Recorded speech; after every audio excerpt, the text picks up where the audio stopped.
Gold, trusted gold buyers. మీరు తాకట్టు పెట్టిన బంగారాన్ని విడిపించి ఈ రోజు ఉన్న మార్కెట్ ధరకు కొనబడను.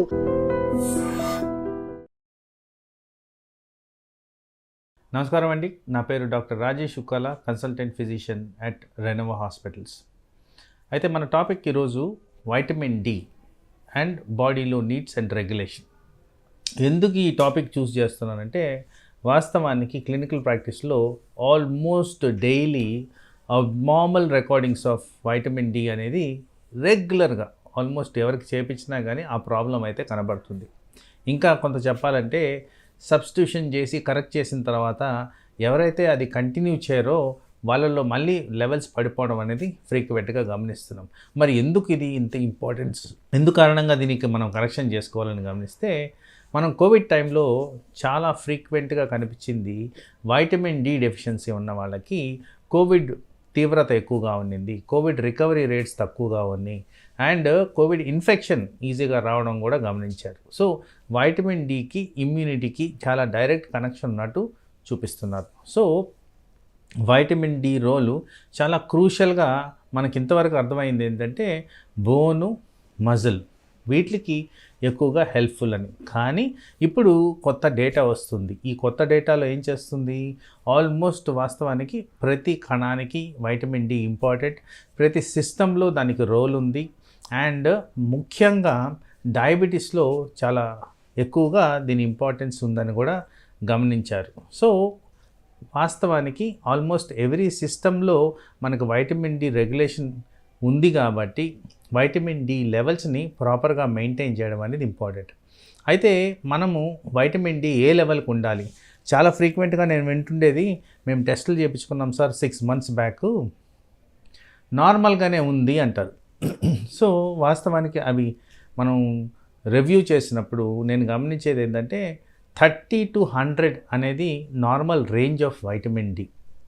అయితే నాకు 30 ఉంది కదా, ఇది నార్మలే అని చాలామంది సాటిస్ఫై అయిపోయి దాన్ని ఎక్స్పర్ట్కి చూపించకపోవడం అనేది జరుగుతుంది. వాస్తవానికి vitamin D levels around 50 to 60 మధ్యన ఉంటే అది ఐడియల్ లెవెల్స్ కింద మేము కన్సిడర్ చేస్తున్నాం. అందుకోసం ఆ లెవెల్స్ని ఆ లెవెల్లో మెయింటైన్ అయ్యేటట్టు మనం సబ్స్టిట్యూషన్స్ అనేవి తీసుకోవాల్సిన అవసరం ఉంది. ఇక్కడ చాలామందికి ఉన్న ఇష్యూ ఏంటంటే, నేను న్యాచురల్ పద్ధతుల్లో వైటమిన్ డి తెచ్చుకోవచ్చా? ఎస్, తెచ్చుకోవచ్చండి. శాస్త్రపరంగా మనం గమనిస్తే వైటమిన్ డి సూర్యరశ్మి ద్వారా వస్తుంది.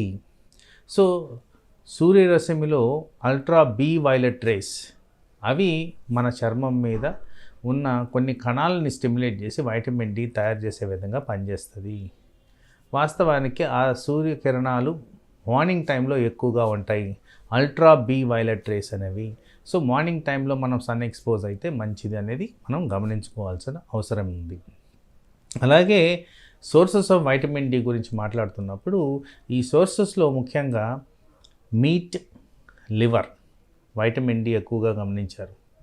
అలాగే ఫిష్లోంచి కూడా వైటమిన్ డి వస్తుందని కూడా గమనించారు. Egg is a good source. ఇవి కాకుండా ఫోర్టిఫైడ్ సీరియల్స్, ఫోర్టిఫైడ్ ఫుడ్స్ అంటే కొన్ని మనము సూపర్ మార్కెట్లో కొనేటప్పుడు సీరియల్ తీసుకుందాం, సీరియల్ మీద రాసి ఉంటుంది ఫోర్టిఫైడ్ విటమిన్స్ ఉంటాయి వీటిల్లోని. అలాంటివి సబ్స్టిట్యూషన్ సప్లిమెంట్స్ ఉండేవి ఈ న్యూట్రిసూటికల్స్లో ఏవైతే ఉంటాయో అవి కూడా వాడితే మనకి వైటమిన్ డి కరెక్షన్ అయ్యేదానికి ఆస్కారం ఉంది. So in general requirement of vitamin D about 1000 international units per day. So ఆ విధంగా మనం కరెక్షన్ చేసుకుంటే వైటమిన్ డి సమపావుల్లో మెయింటైన్ చేస్తూ అండ్ వైటమిన్ డి డెఫిషియన్సీ వల్ల వచ్చే అనర్థాలకు గురవకుండా మనం కాపాడుకోవచ్చు. అయితే extended form of vitamin D role గురించి మాట్లాడుతున్నప్పుడు వైటమిన్ డి కణాల గ్రోత్లో పనిచేస్తుంది. కణాల గ్రోత్లో అంటే మనకు బాడీలో ఫ్రీక్వెంట్గా మల్టిప్లై సెల్స్ అంటే రక్త కణాల ఫార్మేషన్ దగ్గర, శరీరంలో ఎక్కడైతే మామూలుగా ఇప్పుడు చర్మం దగ్గర చర్మం మారుతూ వస్తుంది, లేయర్స్ మారుతూ వస్తాయి, వాటి దగ్గర ఇట్లన్నిటి దగ్గర వైటమిన్ డి రోల్ ఉన్నట్టు గమనించారు. అందుకోసమే immune system, musculoskeletal system, reproductive system, brain and defence system ఇక్కడంతా కూడా వైటమిన్ డి రోలు ఇంపార్టెంట్గా గమనిస్తున్నారు. కాబట్టి దీనికి మనం ఇంపార్టెన్స్ ఇవ్వాల్సిన అవసరం ఉంది అండ్ రెగ్యులర్ చెకప్స్ చేసుకోవాల్సిన అవసరం ఉంది. అలాగే వైటమిన్ డిని ఎక్సెస్గా తీసుకున్నా కానీ ప్రాబ్లమే అండి. వైటమిన్ డి ఎక్సెస్గా తీసుకున్నప్పుడు vitamin D predominant role in the body ఏంటంటే క్యారియర్ ఫర్ కాల్షియం.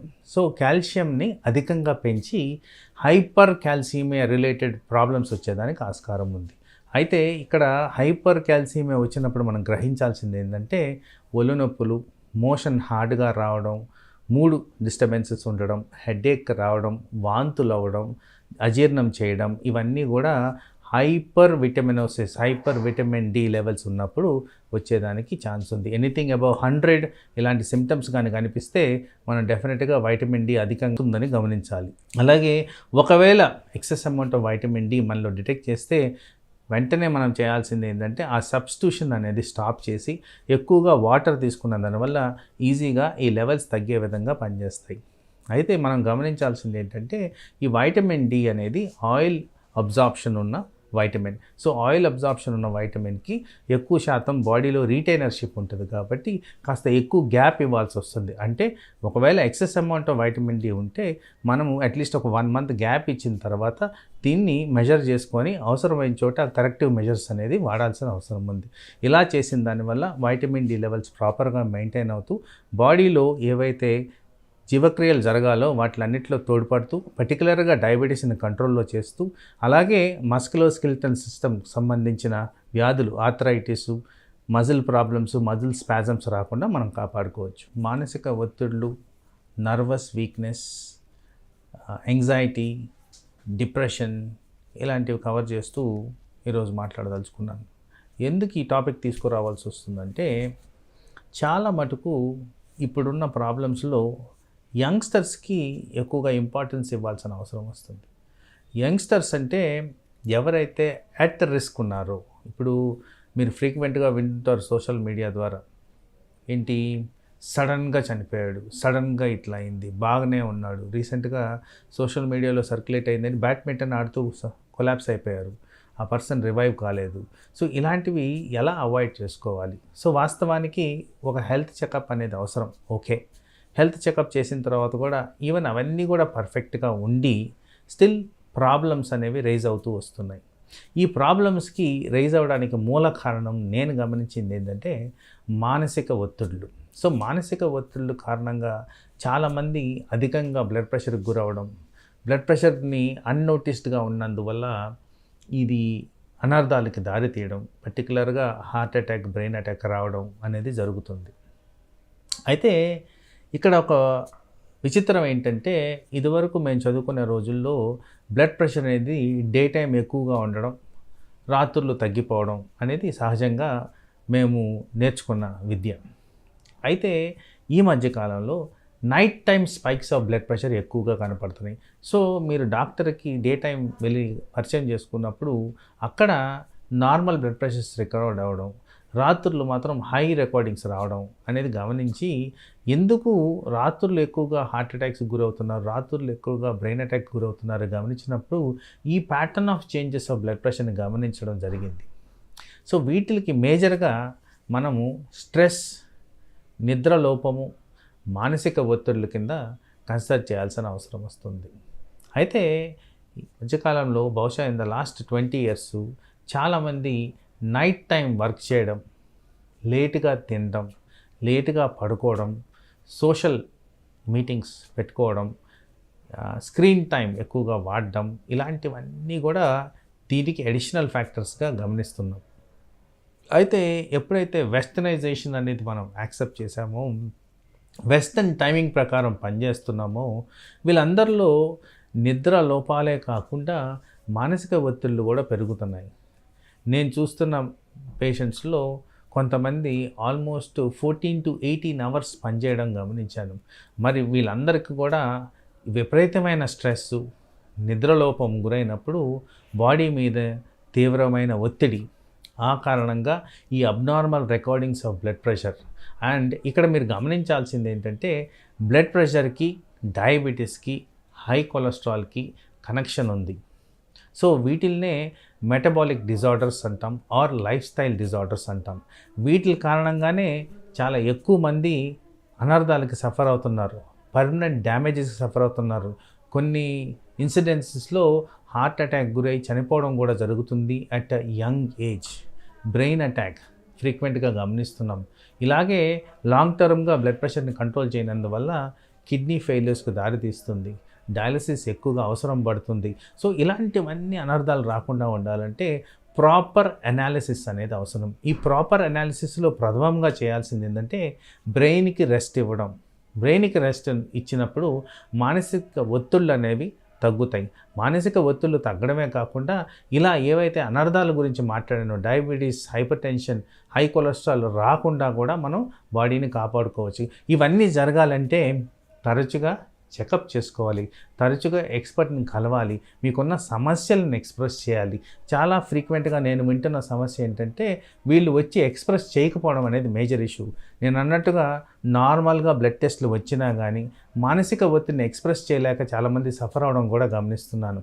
సో ఇలాంటివి రాకుండా ఉండాలంటే అనాలిటికల్గా మీరు డాక్టర్ దగ్గరికి వెళ్ళి ఇలాంటివన్నీ చర్చించుకొని అవసరమైన చోట మెడిసిన్స్ వాడడం అనేది ఇంపార్టెంట్గా మనం గమనించాల్సిన అవసరం ఉంది. మానసిక ఒత్తిళ్ళు ఎప్పుడైతే తగ్గిస్తామో అప్పుడు ఇలాంటి మేజర్ అనర్థాలు పర్టికులర్గా యంగ్ పీపుల్లో రాకుండా మనం అవాయిడ్ చేసుకోవచ్చు.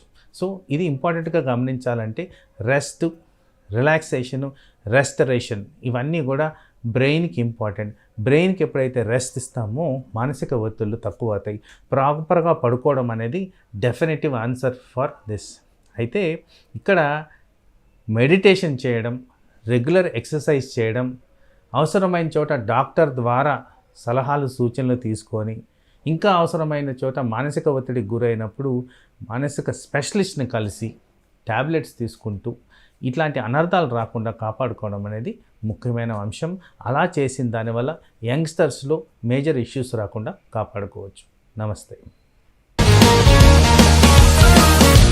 Sir, one life lesson what medicine has taught you. Whatever you can do without expecting.